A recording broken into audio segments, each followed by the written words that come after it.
one of them.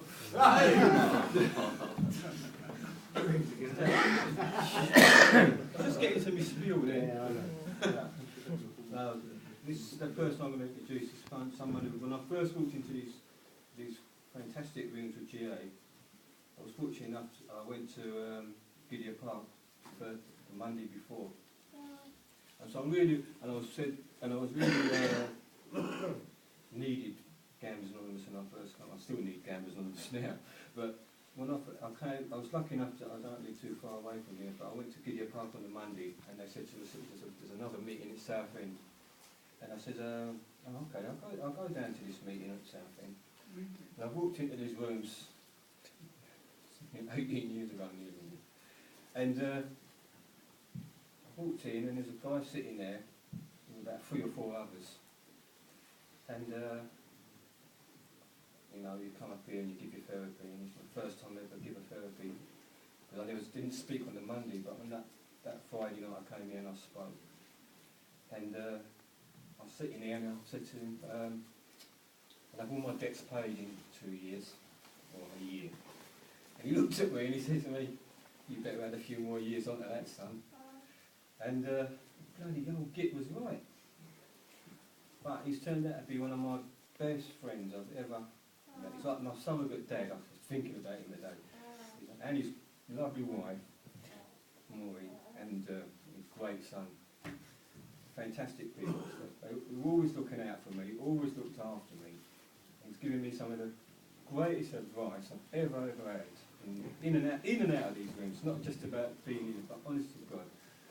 And his name's Howard, if you don't know his name. And I'm glad to say, he's the only one left. Because when I walked in this bloody room 18 years ago, there's no one. It's just me and you still. And I would never have done it without Howard. Honest to God, I would not have done it. I mean, there's loads of people in these rooms, I wouldn't have done it without him. Alistair's one, he's helped me out greatly. But Howard is just, it's always been there, you know. And there is members in GA which are like that. I go to Gideon Park, there's members I've been with 6 months time, and I've always got great support. You know, and last year in November, I was pretty devastated about a few things that are going on in my life, and these people helped me, and they put me back on they lifted me up, dusted me down, and that's the beauty of it is I didn't gamble, and I think most of the reason I didn't gamble is because I kept coming to Gamblers Anonymous. I kept listening, and I didn't want it, you know. But there was a time last year I felt like I wanted to gamble. You know, so there's no, this thing is an ongoing program, it's an ongoing thing. I'm just proud to know about it. Likewise. This mania is 20 years old.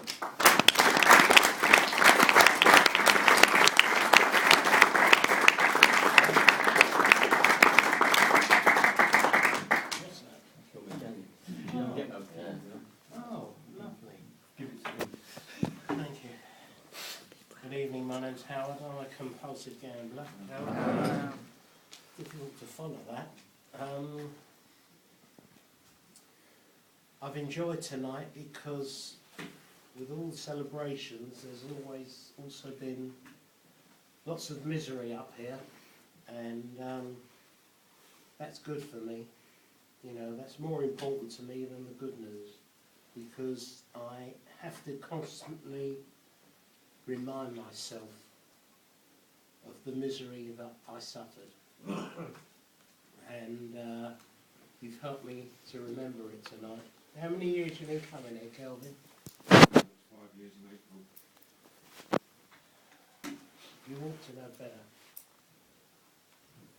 You know, I can't not say anything, I'm sorry, you know, my reputation precedes me, I've got to duck.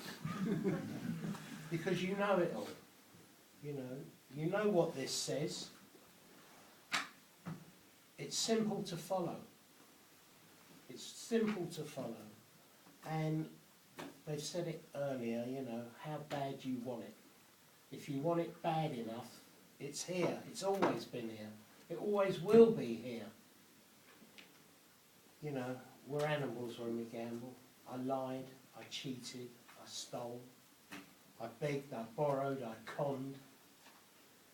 I did everything I could to carry on gambling. And I loved every minute of it. Loved it.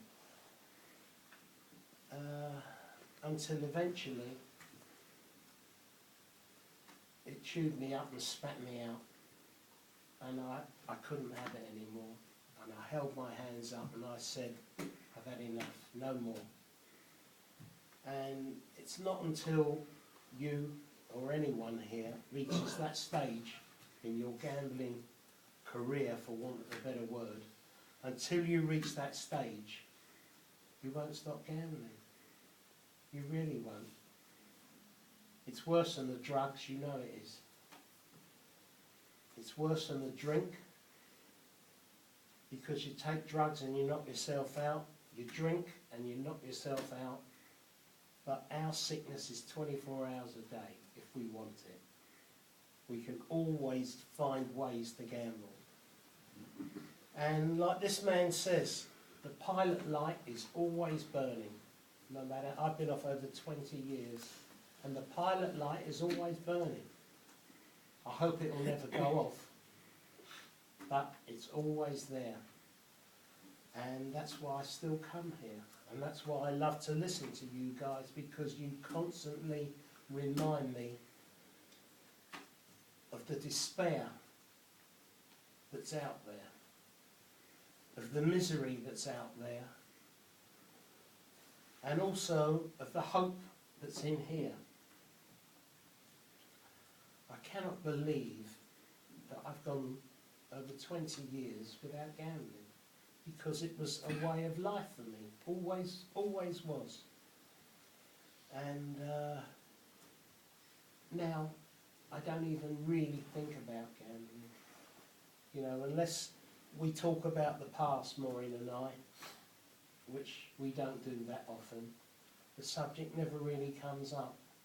My son reminds me every now and again, because I spent his inheritance, as Theo Paphitis says. It's gone. I'm sorry, I can't give it back to you. I'd love to, but I can't.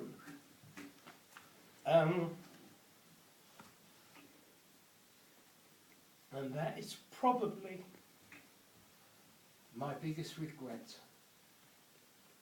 that I can't turn back the clock.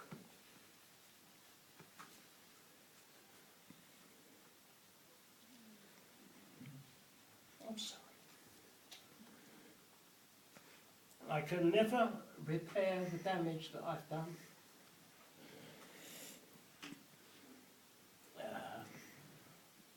I can only make sure that I don't do it again.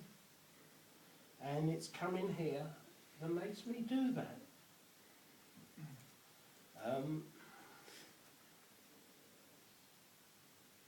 I caused Maureen a lot of misery in our early years of marriage.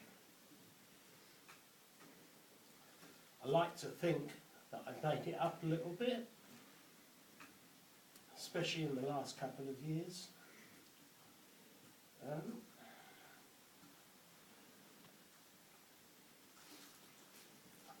I'm so glad that you got well again.